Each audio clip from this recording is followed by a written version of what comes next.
If you've ever wondered why the simplest tasks can feel like climbing a mountain, or why you're exhausted even though you didn't do that much, this episode's for you. I'm sitting down with Jessica Covington, a master certified coach who helps women work with their brains, not against them. We're talking all about ADHD, executive dysfunction, and why the systems that we've been handed just don't work for everyone. Whether or not you have a diagnosis, you're going to be walking away with tools and validation. There might even be a few, oh wow, that is me moments. So stick around. I've got a great episode for you. Hey, I'm Dr. Angela Downey, and this is Paging Dr. Mom, the podcast for women who are juggling careers, kids, chaos, and cold cups of coffee. We're talking about the real life behind the resumes, the messy moments, big feelings, and how to stay human when you're doing all the things. If you've ever felt like the only one trying to keep it together, you're not. We're going to laugh, cry, vent, and thrive together. So here we go. Hello to all my busy mamas. I'm Dr. Angela Downey, and I'm so glad that you're hanging out with me on Paging Dr. Mom. This podcast is for all of us who are just trying to keep it all together while juggling kids, careers, and whatever else life throws our way. We're going to be exploring all of those moments that we definitely wouldn't put on our resumes. I want to introduce you to today's guest. Jessica Covington is a mom, wife, and a master certified coach in life, health, and neuroscience with an ADHD fancy brain all of her own. Over 10 years of coaching, she's developed the 4 elements of ADHD Alchemy. It's a holistic way to work with our mind-body connection instead of against it. I'm so excited to have her on the show because she brings a compassionate, body-based approach to something that so many professional women struggle with in silence. Feeling like they're constantly behind, scattered, or just maybe not good enough. Her work is honest, it's empowering, and incredibly practical. As a coach with lived experience and real tools, she doesn't just talk about ADHD. She helps women feel seen and supported, and I cannot wait for you to hear this interview. Hi, Jessica. It's great to have you on Paging Dr. Mom today. How are you doing? I'm doing great. I'm excited to be here. Thank you. Glad that you made it. I know you've had a very busy morning already. I appreciate you being here. So maybe we can start by having you introduce yourself and tell us about your journey to becoming a coach with a focus on ADHD and neuroscience. Absolutely. Yeah, I sometimes tell people that I didn't necessarily choose coaching, it sort of chose me. And I say that because this whole journey began with my son's diagnosis a little over a decade ago. I jumped in all the research I could find, trying to understand his mind and how to help him, how to help him thrive, and pretty quickly noticed a number of things. Number one was how familiar it all sounded, which is what led to my own diagnosis about a year later. Next, I noticed that everybody else in the ADHD field was going about the whole thing brain first, or focused only on the brain. And probably because of my background in dance and exercise science, I knew that there was another way. I knew the brain and the body are always deeply connected. And I knew we could access the body first to support the brain. Next thing I noticed was all of the shame and stigma that was heaped on to people with ADHD, especially people like me who didn't come to their diagnosis until later in life. We got all these messages through childhood about, you're so smart if only you would focus, or you have so much potential if only you would be different than you actually are. And all that negative messaging really seeps in, it gets internalized. And so because of all that, and because of my desire to help my son, I started experimenting and playing around with different mind-body techniques. A lot of them focused only on the body sometimes. And through this series of experiments, I guess fast forwarding several years later to now, hundreds of clients later, tons of research, more certifications than I care to count, I have come up with a way to support people in a holistic way that accesses the power and the wisdom of the body in order to support the brain and help us work with our minds instead of against them. So you've now developed something called the 4 elements of ADHD Alchemy. Is that what you're referring to? That's right. Walk us through what that is and how it's different from how most people approach ADHD. Sure. So the four elements are movement, nutrition, metacognition and mindfulness, and then systems, habits, and tools. The main reason it's different is because most of the other people out there who are supporting ADHD, they start and end with that final pillar, with the systems, habits, and tools. In other words, just get the right planner and everything will be fine. Or just develop a system for setting timers and alarms, and you'll be able to be on time no matter where you go. Or color code your folders and you'll never lose anything again. That kind of thing. So, what I want to do is address the entire person in the scope of their entire lives. So, we start with movement. We get the body moving in order to get the brain moving. We support that with proper nutrition, which is in some ways very basic. I mean, we subscribe to the ideas that macronutrients are important and we all need basically the same things, but there are a few things specific to ADHD. One example is just the idea that people with ADHD typically are a little bit low in magnesium. And then the stimulants that some people use to support ADHD make that deficiency even greater. They lower our magnesium levels even more. So somebody with ADHD may need a little bit more magnesium in their diet than a typical person. The third part is metacognition and mindfulness, and that is equally important to the others because once we learn to understand how our minds really work, and once we learn that the system we're living in, the world around us, isn't built for the way that our minds work, then we can start to make adaptations and we can begin to shift the systems around us to be more supportive of the way that we naturally think and the things that we're naturally strong at. Then there are the systems, habits, and tools. They're almost, in my four elements at least, they're almost like I don't want to say afterthought, but they may be the least important piece of what we do because they're very practical, very logistical, and many of us already are familiar with some of those things from having gotten so much advice over the years already. Why do you think you weren't diagnosed when you were younger? Why do you think it got missed? Yeah, I've spent a lot of time thinking about that, and I'm not sure that I'll ever really know the answer, and I have done a lot of work to release the regret, the guilt, the shame about that. I think part of it probably is because, number one, it just wasn't a conversation that we were having back in the 70s and 80s when I was growing up.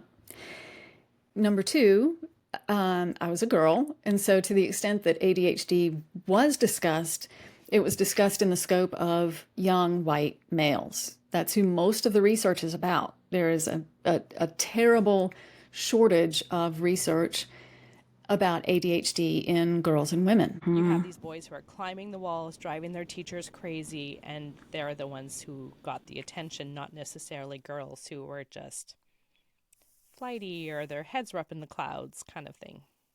That's right. A lot of times a girl with ADHD is called chatty or distracted or a social butterfly.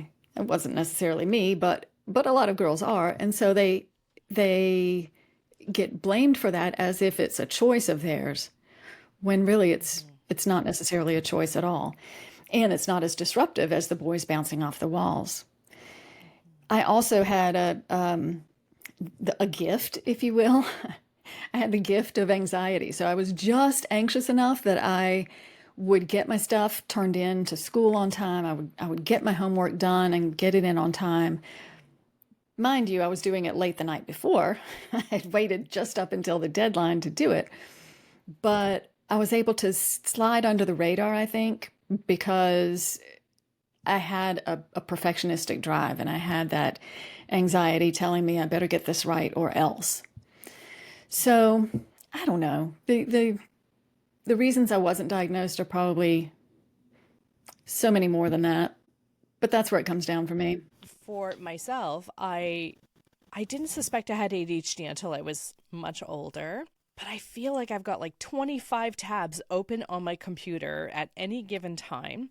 I Absolutely. bounce back and forth nonstop, and I don't always know where to focus my energy. And then Mhm. sometimes I just, oh, yeah, I'm just going to go play on my phone or something, because sometimes it can be a little bit overwhelming. But it was interesting. My mom gave me an envelope with all of my report cards from when I was younger, which was very interesting because all of the teachers' comments were things like very smart but needs to focus more, is always has her head up in the clouds, needs constant redirection, should be able to finish these tasks in class, but like I just thought I had homework and I thought everybody else had homework. But from these notes that the teachers were writing, these are all things that I should have been able to complete in class and the other kids were completing in class, but I need to bring them home at night. So it was very interesting to see these report cards and how a lot of the signs were there. But you're right, these were not conversations that were happening at that time. And luckily I also had some anxiety. I'm a perfectionist. So I did manage to get these things completed eventually, and well, and I was smart and I had that going for me. But I wish, I don't know. I don't know if that was a conversation. I don't know if that's something I wanted to know back then, because it really didn't start becoming a problem for me until I got into medicine, started a practice, and all of a sudden, all the coping skills that I had developed as a child to get me through just weren't enough to support me anymore. And it created this like perfect storm for burnout and just executive dysfunction. So, what are some of the signs that a woman might be dealing with burnout because of undiagnosed ADHD, even though she's very high functioning on the outside? Mm. That's a great question. Uh, the first thing that comes to mind for me is a feeling of chronic overwhelm and exhaustion. No matter how much sleep you get, no matter how much rest or me time you get, a feeling of drain and exhaustion that just doesn't go away. And or a wild cycle of energy. Maybe a whole lot of energy at a certain time of day and then a dramatic crash, especially often in the afternoons. And and here I'm not talking about the typical postprandial slump that a lot of people see around 3 p.m. after they've eaten a big lunch and done their thing. I'm talking about something that is impossible to work through and impossible to ignore. Um, a lot of forgetfulness, a feeling of my brain used to be capable of doing this thing or remembering these things, and now it's not anymore. Um, and a similar feeling in the emotional realm, a sense that the things that didn't used to really bother you or throw you off track or send you into a shame spiral now are almost impossible to bear. They're incredibly painful. Difficulties with starting tasks or finishing them. That's that's kind of a typical ADHD trait anyway, but especially if you have found it ramping up over time, that might signal some burnout.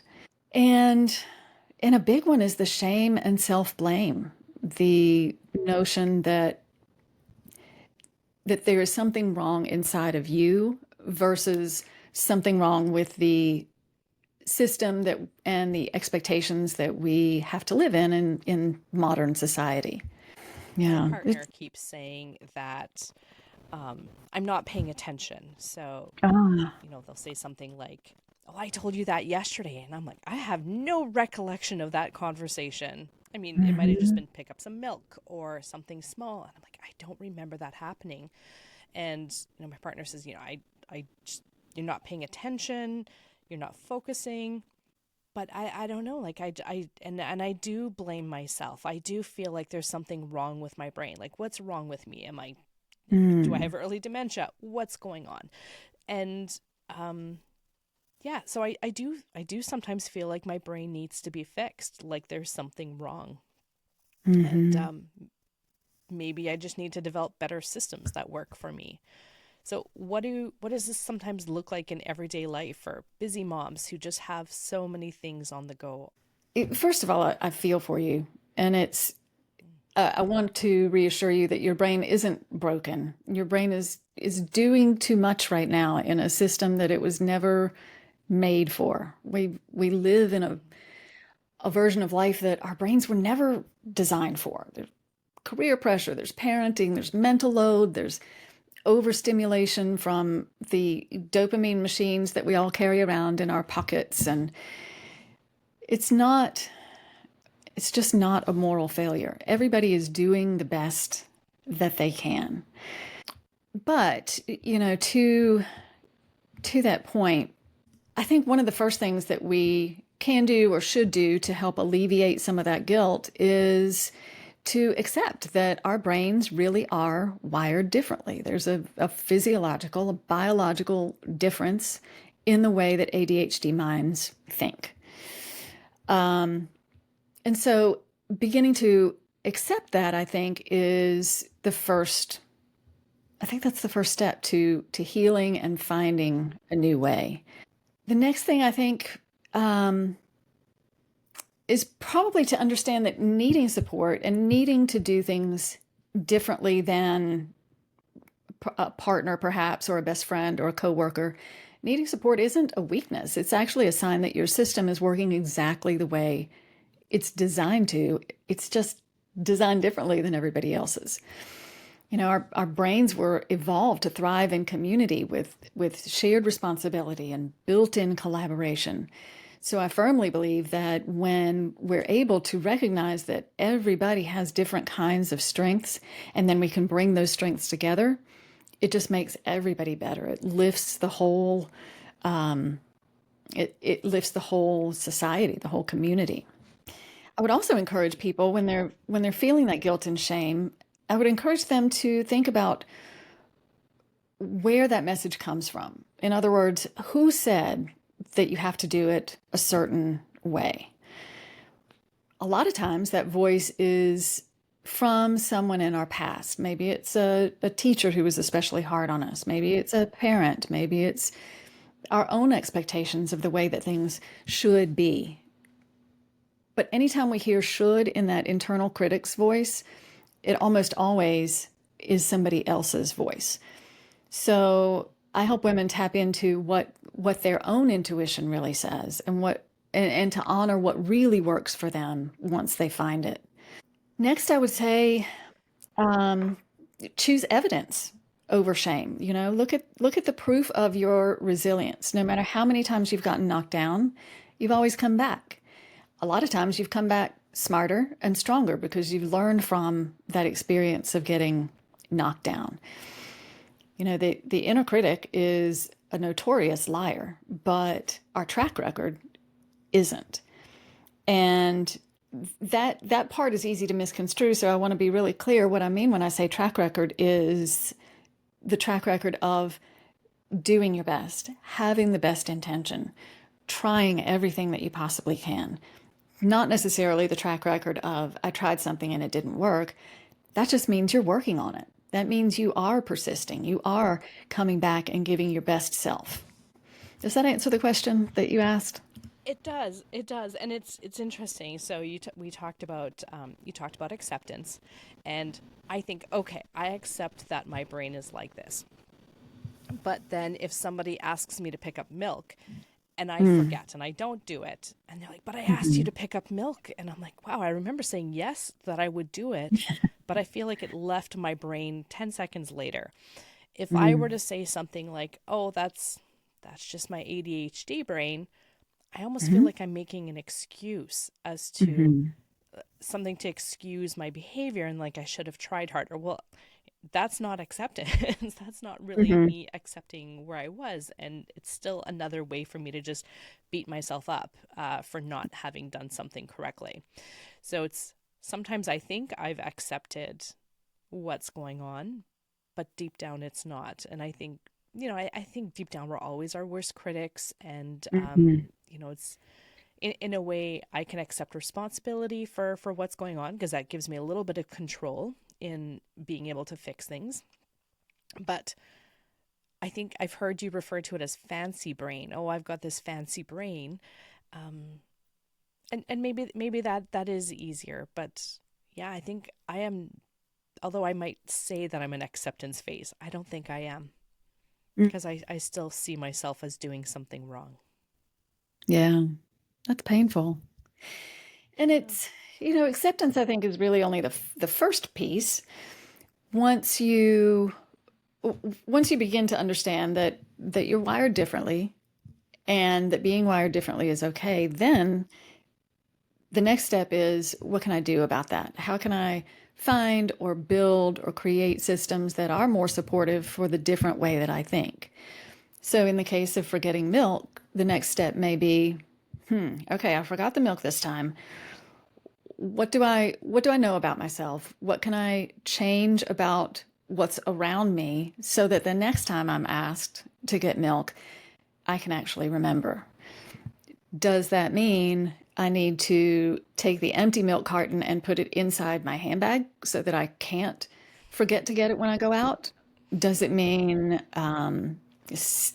using some piece of technology to remind myself? Or does it mean taking advantage of modern conveniences like the grocery delivery services and ordering it up right now and fixing what didn't go the way you planned before? Do you know what I mean? Yeah. How did you come up with the term fancy brain? I can't take credit for that. That was from my friend Jennifer. We were having a great conversation uh, about exactly what you referenced, how it feels to have 25 or 2,500 tabs open in our minds at one time, to have that feeling of 5 radio stations playing at once, all at top volume. And we were talking also about the notion of accepting what that's like, and she came up with the idea that I don't have a regular brain, I have a fancy brain. It's really extra. It does feel like extra when you got 25 tabs. So, how do you help people reconcile with the fact that they can't do things the way that everybody else does? Yeah, I think it's a I think it's a great opportunity. Similar to what we talked about before, it's a great opportunity to think about what our brains really are good at, even though they're different from the next person and the next person and the next. What are we really good at, and how do we bring those strengths to bear in any situation? One of the one of the things I really love to do in coaching is to dig into a topic with somebody, a complaint, a thing that they feel is really going wrong. We find the mirror trait in that. We find the strength hidden in the challenge. And then we take that strength and apply it right back to the same challenge. So, one that comes up often is creativity. People will tell me, I have so many projects at home. I start these hobbies and then I never finish them. I have knitting over here and I have scrapbooking over there, and on and on and on. Hmm. The mirror trait in there to me is number one, creativity. Number two, endless energy for starting new things.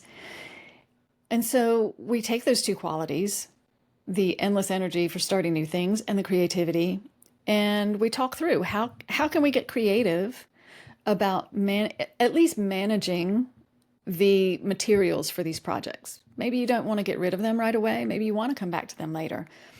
But how can we get creative and apply some energy to keeping those things organized so that they're not constant visual clutter? They're not a constant distraction to your brain that wants to do or needs to do other things. So, so I think that's one way.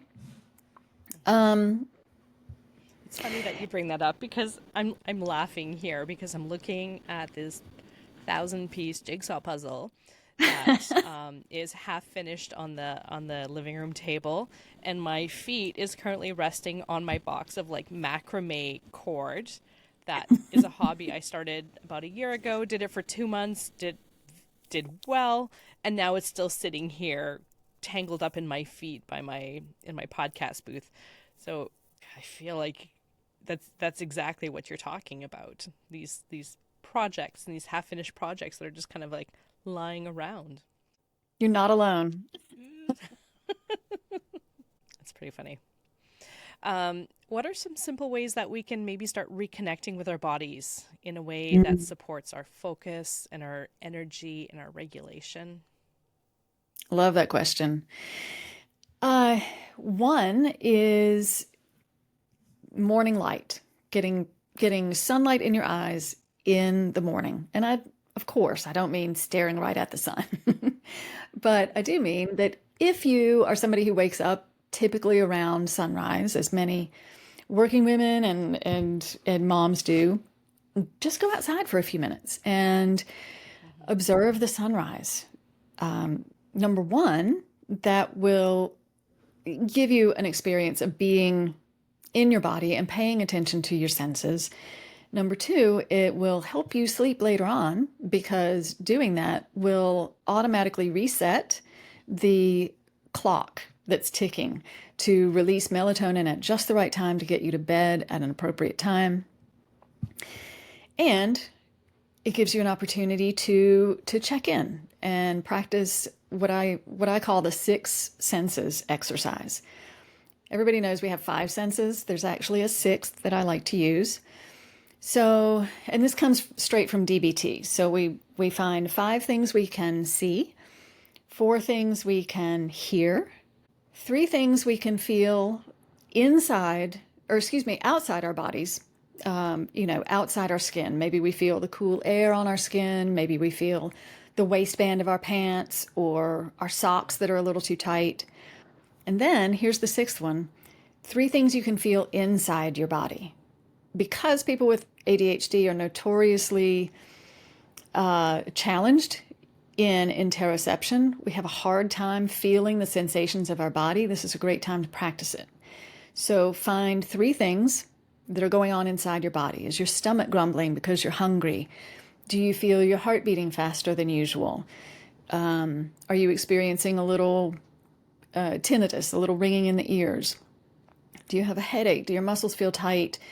Or do your muscles feel especially loose? Have you had a great workout the day before and you feel nice and limber? Then, two things you can smell and one thing you can taste. So the six senses exercise, especially if you can do it early in the morning, especially if you can do it outside. There's movement. Any kind of movement that feels good to your body is a great way to reconnect and to discharge some of the cortisol that gets built up from chronic stress and improve dopamine levels. A lot of times folks will tell me they have a hard time moving because they have an idea that there's a right way to do it. And a lot of times their right way involves spending an hour at the gym or doing a class in a certain particular perfect way. And it doesn't have to be any of that. Movement can be anything that feels good to you. Maybe it's gardening, maybe it's walking, maybe it's dancing with your partner or your child. It can be anything. And a lot of times I'll ask folks what kind of movement they enjoyed doing when they were 6 years old, because that's an important clue to what our nervous system really needs to re-regulate in the present. So if you were somebody who really loved the merry-go-round when you were 6, that is a clue that the vestibular sense is really important for you. So what can you do now as an adult that gives you that sense of spinning or that vestibular input? So yes, all of those things plus strength work or heavy work. So that might involve going to the gym and picking up heavy weights, but it doesn't have to. It could be, again, gardening. I think I said that before. So maybe pushing a heavy wheelbarrow, or it could be as simple as push-ups against the wall or your desk. And another practice I really love is called heart math.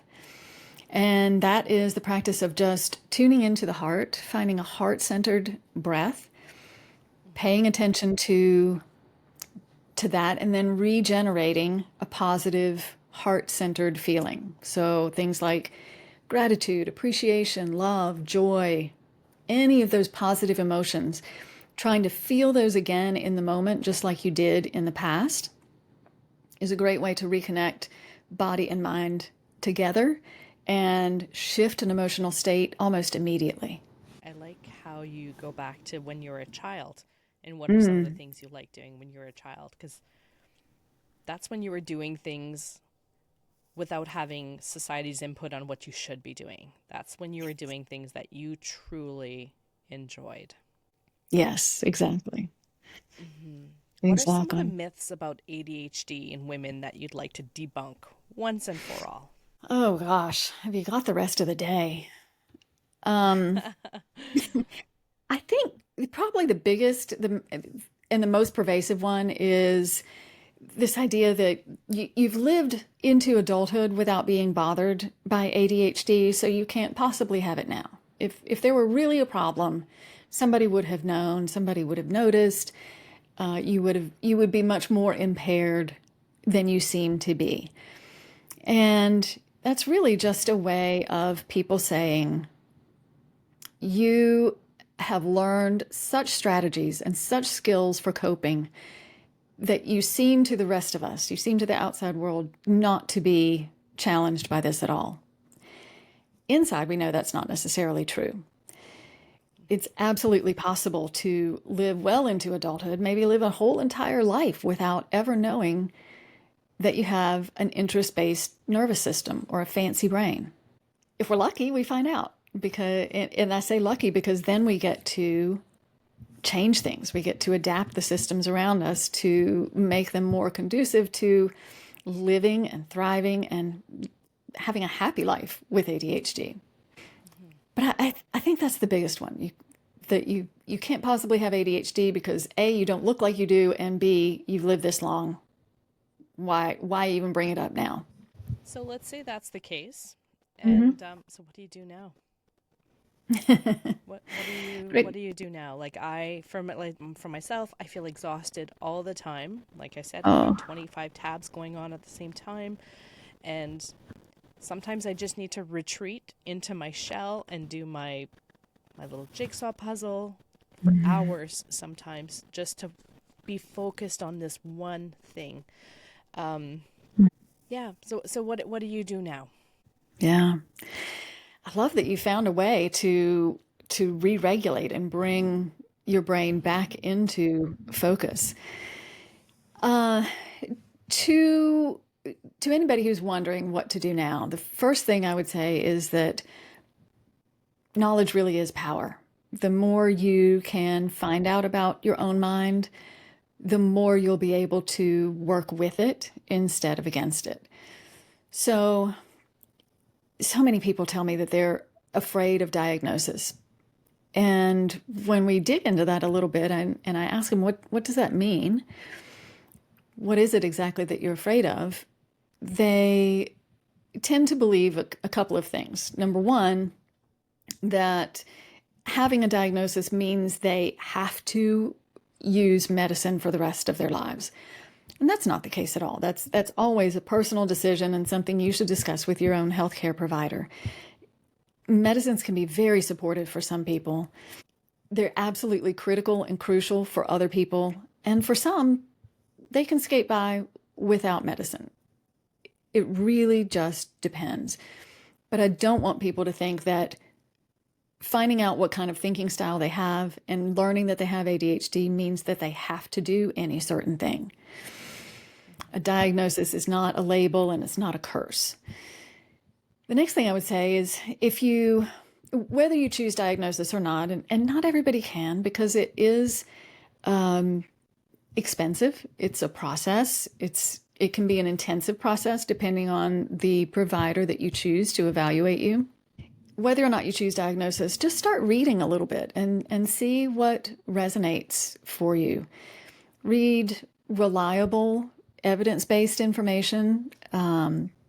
It, there is a lot of good stuff on social media, and there's also a lot of contradictory information on social media and a lot of stuff that's just plain wrong. So try to find sources that are evidence based. Places like understood.org, authors like Dr. Edward Hallowell, Dr. John Rady, Attitude magazine has some good, reliable information. And see what works. If it starts to feel more and more and more familiar, then you might be comfortable identifying yourself as somebody with at least executive function challenges, if not ADHD. Self-diagnosis is becoming more and more acceptable. It doesn't mean that every time a person is self-diagnosed, they can automatically go to their doctor and say, okay, I know I have ADHD. I would like to use pharmaceutical support. It may or may not work that way. But when it comes to supporting yourself and finding your people, finding your birds of a feather, finding community, self-diagnosis is increasingly acceptable. Within the learning and the reading that you do, try some of the strategies that are suggested. Try out a few things and see if they help. See if they support you. If they do, wonderful.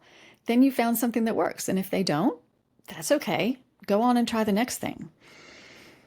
I think it's super important to find that community. Again, even if it is through just self-identifying. Again, our brains really were evolved to live and thrive and grow in community. So it's super important to find other people who think in a similar way to you and who can be supportive and offer you grace and help you remember that you are doing the best you can. And people who won't judge you for an occasional misstep. Maybe even people who can help you by offering new and different ideas for coping. I guess what it all comes down to is just starting where you are and knowing that you don't have to necessarily see the whole path ahead of you just yet. Start where you are and take one step at a time at the pace that feels right for you, and use what works, discard the rest. Jessica, where can listeners find you? My website is probably the easiest place, and that is fitology.com. So it's FIT-OLOGY.com. Love it. And you've got a freebie for the listeners, decision filters. Tell me about that. Sure. So I came up with a tool called decision filters because so many people with ADHD have trouble prioritizing, deciding what needs to be done first, because when we look at our to-do list, it all feels urgent. It all feels like it has to be done right now. So we need a way, we need a system that works for our own minds to help us sort out what really needs to be done first and what doesn't. This is available to your listeners for free on my website. It starts out, I'll tell you the first step and we can talk from there. The first step to it is whether the task at hand has a deadline or a specifically timed event. And from there, it works a little bit like a flow chart. So if it does, then we need to make plans to get it done by the date. If it doesn't, then we can go on to the next filter. Okay. And then you just go on and on from there. Yep. It's like one of these like little steps. filter trees. Right, right. Nice and easy, Amazing. 5 steps. Perfect. And I'm going to make sure that all of those links are in the show notes so that anybody can access them. I'll put all your social media and your website in there as well. Thank you. Jessica, thank you so much for being here and for sharing your wisdom with so much warmth and clarity. I love your perspective. It's going to be a real game changer for me. And I know that a lot of women listening are going to feel a little bit less alone and more empowered because of this conversation. So thank you for being here. And thanks to all of you who are hanging out with us. If you enjoyed today's episode, go ahead and hit follow or subscribe so you don't miss what's coming up next. And if you want to keep the conversation going, you can find me over on Instagram at drangeladowney. I would love to hear from you. So take care for now. You're doing better than you think. That is it for today's episode of Paging Dr. Mom. If it made you smile, nod along, or feel just a little more seen, then go ahead and hit that follow button and share it with a friend who needs to hear it. Take care for now. You are doing better than you think.